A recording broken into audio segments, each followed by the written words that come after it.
Basi tunakushukuru sana mkandarasi kwa spidi kubwa na soko linaonekana na ni mabadiliko makubwa kwenye jiji letu la Mbeya, hususan ukiangalia soko lilivyokuwa na muonekano huu mpya ambao umetuonesha hapa, lakini tunaona sisi wenyewe kwamba ni mabadiliko makubwa ndani ya jiji kupata masoko kama haya ya kisasa.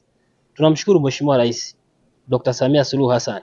Bilioni 6 kuzileta hapa sio jambo dogo hata kidogo. Ni fedha nyingi, lakini tunamshukuru Mheshimiwa Mbunge Dr. Tulia Ackson ambaye yeye amekuwa akiomba fedha hizo kwa Mheshimiwa Rais.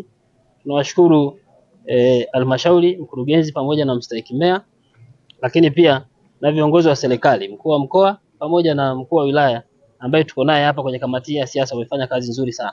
Kwa hiyo tunawapongeza sana wakandarasi, muendelee na spidi na tarehe mliosema mnamaliza mkamalize kweli kwa muda huu ambao mmezungumza hapa. Sisi tutakuja kukagua kwa sababu ndio kazi yetu. Sisi ni wasimamizi wa chama na serikali. Kwa hiyo ndio kazi yetu. Kwa hiyo tutakuja kuangalia, lakini tumpongeze sana Mheshimiwa Rais kwa kuendelea kuubadilisha mji wa Mbeya mjini.